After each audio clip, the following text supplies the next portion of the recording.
बिस्मिल्लाहिर्रहमानिर्रहीम। अस्सलाम वालेकुम। कैसे हैं आप सब? उम्मीद है कि आप सब ठीक होंगे। अल्लाह आपको हमेशा खैर आफियत से रखे और आने वाली हर नागहानी आफत से बचाए। रोशनी की दुनिया में वेलकम। मैं आज बना रही हूँ पालक गोश्त और इसकी रेसिपी मैं आपसे शेयर करती हूँ। चलते हैं जी रेसिपी की तरफ।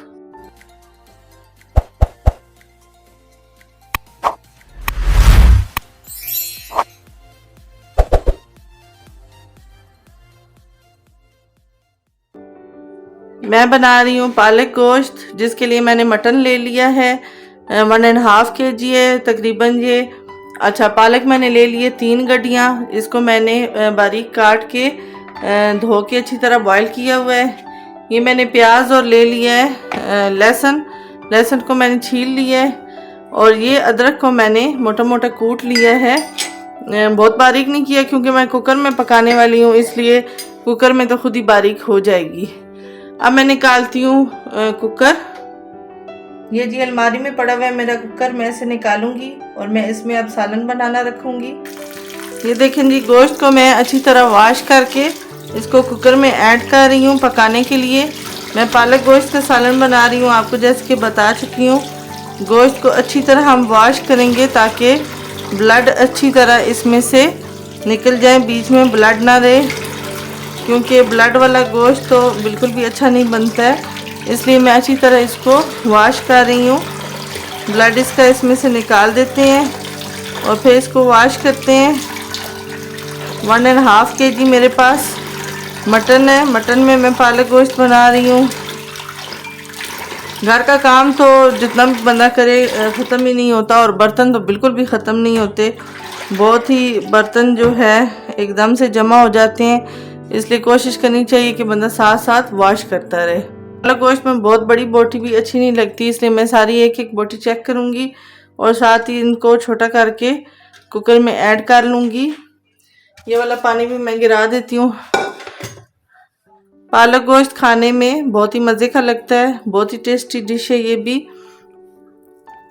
अच्छा, घर का काम के बारे में मैं आपसे बात कर रही थी कि हेल्पर की वजह से हेल्प हो जाती है, लेकिन हेल्पर अगर छुट्टियों पे चली जाए तो बहुत ही मसला बन जाता है। सारा काम फिर खुद ही आपको करना पड़ता है।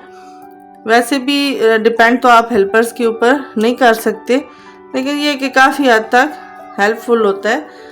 अच्छा, ये मैं छोटी छोटी बोटियाँ कर रही हूँ।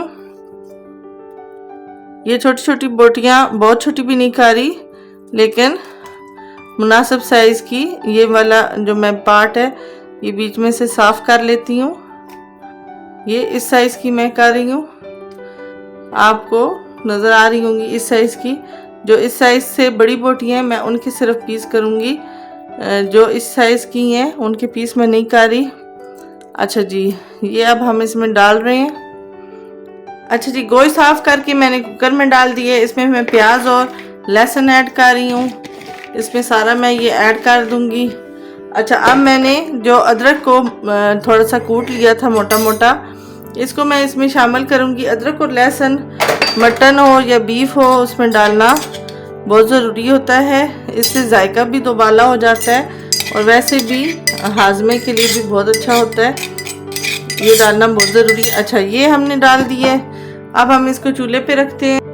अच्छा जी, कुछ मसाले मैं इसी स्टेज पे यहाँ पे ऐड कर रही हूँ, जैसे कि हल्दी पाउडर मैंने 1 टीस्पून इसमें ऐड कर दिए, हाफ करके 1 टीस्पून डाल दिए।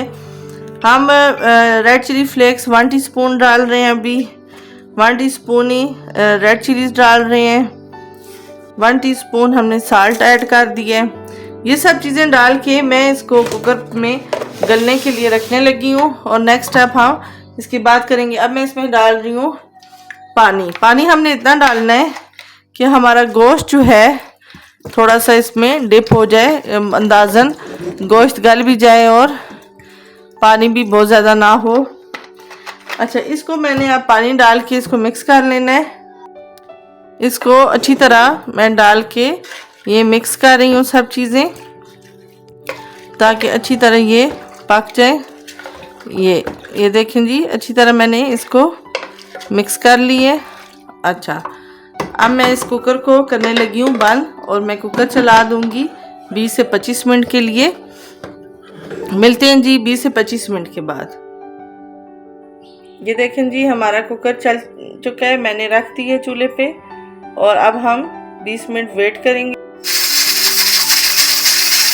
ये देखें जी गोश्त हमारा बहुत अच्छी तरह गल चुका है, मैं आपको भी चेक करा देती हूँ। ये देखें बहुत अच्छी तरह ये गल चुका है। अब मैं इसको भून के बनाऊंगी, आपको नेक्स्ट स्टेप बता।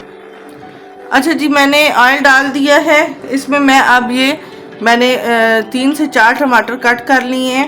पहले मैं टमाटरों को हल्का सा नरम कर लूँगी और फिर इसमें गोश्त ऐड करूँगी। टमाटरों को अब नरम कर लेंगे हम। ये देखें जी इस स्टेज पे अब हमारे टमाटर इतने गल चुके हैं। अब हमने जो मटन गला के रखा हुआ है हम इसमें ऐड कर देंगे और मसाले भी ऐड करेंगे। पहले मैंने आपको बताया कि मैंने कुछ मसाले इसमें ऐड किए हैं ताकि गोश्त बहुत फीका ना रहे। ये मैं सारा गोश्त इसमें ऐड कर रही हूँ। अच्छा जी अब मैंने गोश्त टमाटरों में ऐड कर दिया है। अब मैं इसमें दोबारा मसाले ऐड कर रही हूँ। हल्दी पाउडर जो है मैंने वो मुकम्मल तौर पे ऐड कर दिया था, वो ऐड हम नहीं करेंगे मज़ीद। अब मैं इसमें ऐड कर रही हूँ थोड़ा सा रेड चिली फ्लेक्स, तकरीबन 1 टीस्पून, क्योंकि हमारा गोश्त भी ज़्यादा है और पालक भी हम ज़्यादा ऐड कर रहे हैं। 1 टीस्पून साल्ट और ऐड कर रहे हैं। रेड चिली पाउडर मैं मज़ीद 2 टीस्पून ऐड कर रही हूँ, जो पिसी हुई सुरख मिर्च है। ये देखें। अच्छा अब मैं इसमें थोड़ा सा इसको मैं भून लूँगी, फिर मैं खुश्क धनिया पिसा हुआ ऐड करूँगी। अभी इसमें थोड़ा सा पानी है, इसको हम ड्राई कर लेते हैं और फिर मिलते हैं आपसे। अब मैं इसमें ऐड कर रही हूँ खुश्क धनिया पिसा हुआ 1 टेबलस्पून। इसको मैं अब अच्छी तरह, देखें पानी ड्राई हो चुका है। अब मैं अच्छी तरह इसको भून रही हूँ। 10 मिनट तकरीबन मैं इसको भूनूंगी। ये देखें जी इस स्टेज पे गोश्त हमारा बहुत अच्छी तरह भुना जा चुका है। अब मैं इसमें ये पालक जो मैंने बॉईल करके रखी हुई है ये मैं सारी ऐड कर रही हूँ। ये 3 गड्डियाँ पालक थी जो कि जैसे पहले मैंने आपको बताया कि मैंने इनको बारीक काट के अच्छी तरह धो के बॉईल करके रखा हुआ है। ये अब मैं अच्छी तरह मिक्स कर रही हूँ इसमें और फिर भूनूंगी पालक को हल्का 10 मिनट के लिए मैं दम पे लगाऊंगी मिक्स करके।